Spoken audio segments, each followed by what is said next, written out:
Yeah, hi everyone and welcome to the latest soldering tutorial. Thanks for tuning in. Now in this one I'm going to show you a great method. I've not showed you this exact method before in any of my videos, but I'm going to sort of show you how you can get quite difficult sort of connectors out of boards.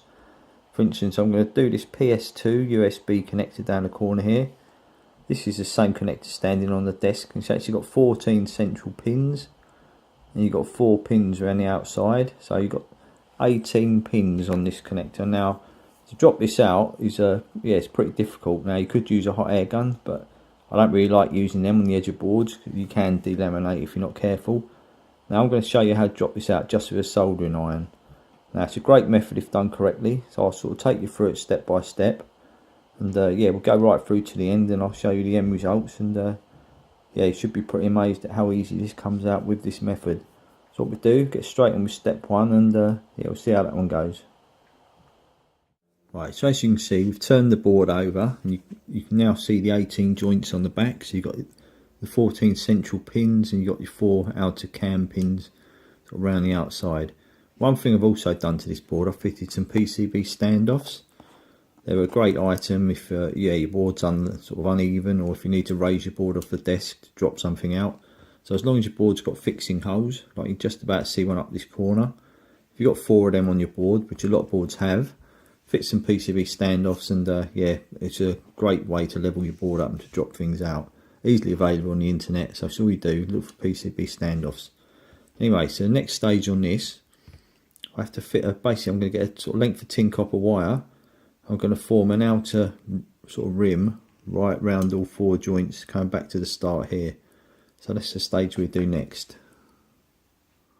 As you can see, I've just formed this piece of tin copper wire right around the outside of all 4 joints. I've just done that off camera just to speed the video up. Basically, yeah, just started with a straight piece of tin copper, formed it right around the outside, so it's connecting the 4 outer joints. It's also touching these 4 top joints up here. So all we're going to do now, we're just going to attach all of these 8 pins that are touching the outer wire to the sort of wire, and yeah, we do that with solder. So we're just going to solder them up all 8 points that touch, and then we move on to the next part. So all I'm going to do, I'm just going to add some slight bit of flux, little fillet of flux all around all them 8 joints.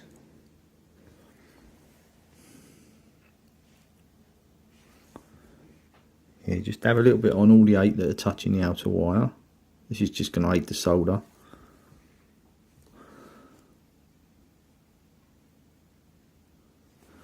I've added some external flux. Now let's get them 8 points soldered up.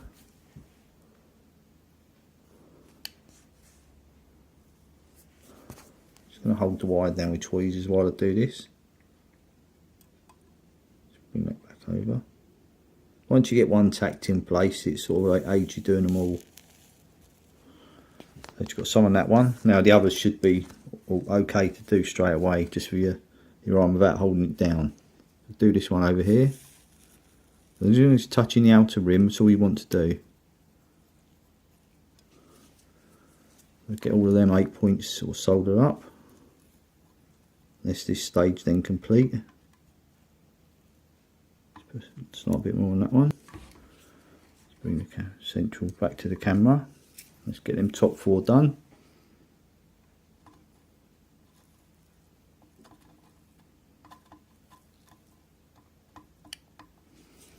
I've got a slightly larger tip than I normally use, but this is the one that I sort of need to do this.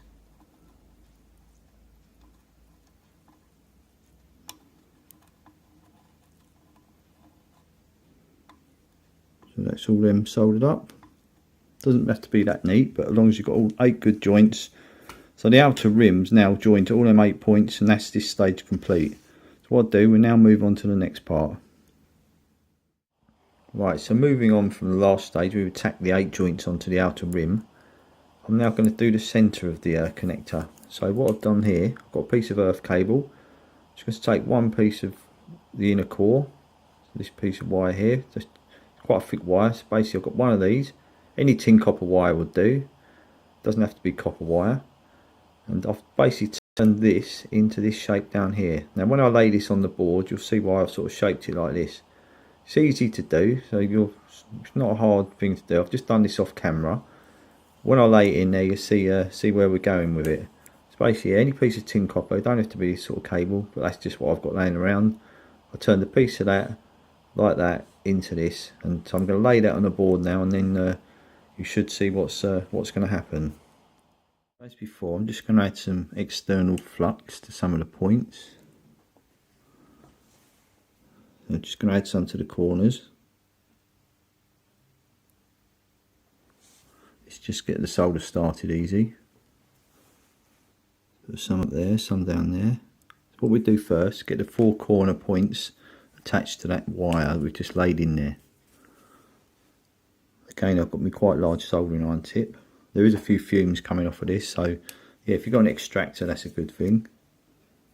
So get that soldered at the corners. Just hold that down with your tweezers and I'll just get that attached.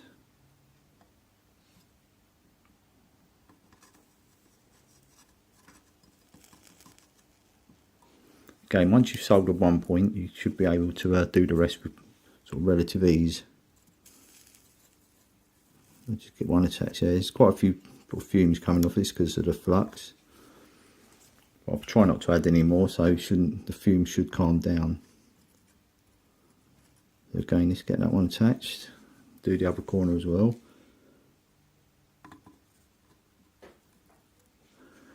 So as you can see, I've got all 4 corners attached to the outer wire.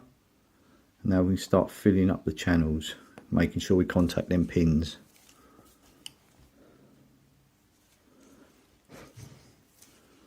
Just start feeding it into these ones.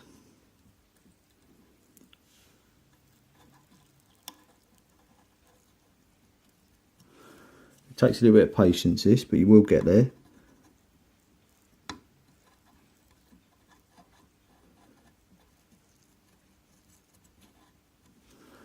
That's them ones joined. Just do the top ones, get that filled up.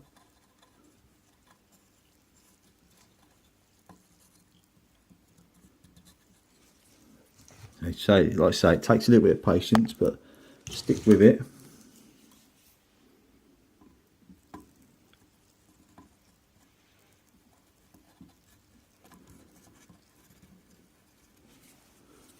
We're starting to fill the area up now.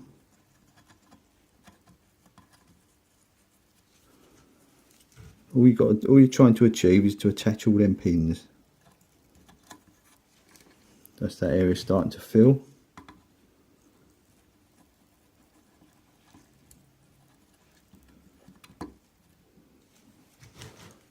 Now let's do this one down here.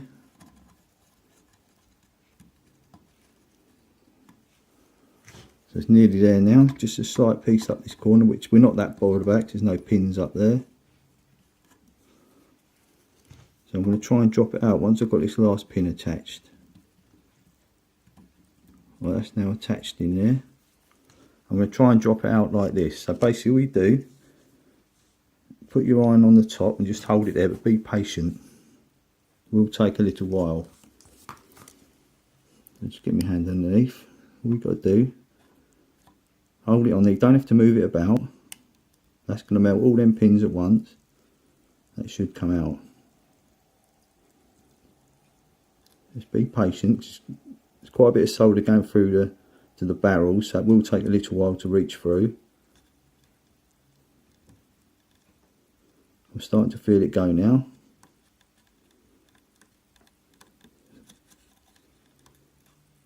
Starting to go. Give it a slight help.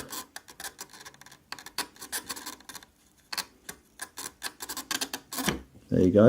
You just slide that off. You've still got all the pads there. Perfect condition. You've got all 14 in the centre. You've got all 4 outer pads. Perfect condition. So that's how. If I just move it out of the way. Just going to bring the connector in.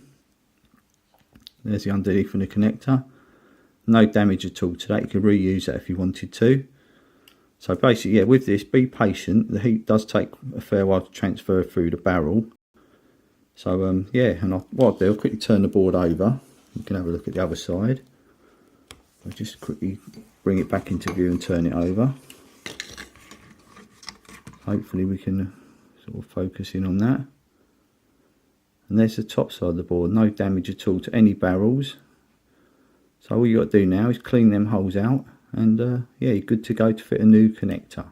So you can use this method for loads of different connectors, sort of USB ports, any sort of connector with a fair few pins in an area like this, you're good to use this method. So right, just quickly before we sort of wrap the video up, I'm just going to sort of clean out a couple of holes just to sort of show you how I do these. So again, basically a little bit of flux, just do these two corner ones. So all I do, I always dip the end of my wick into some flux, so to sort of aid the solder travelling up the wick.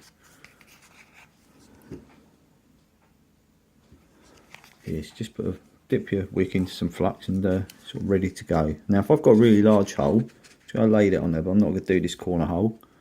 I sort of lay it in about this position for this hole, sort of down here.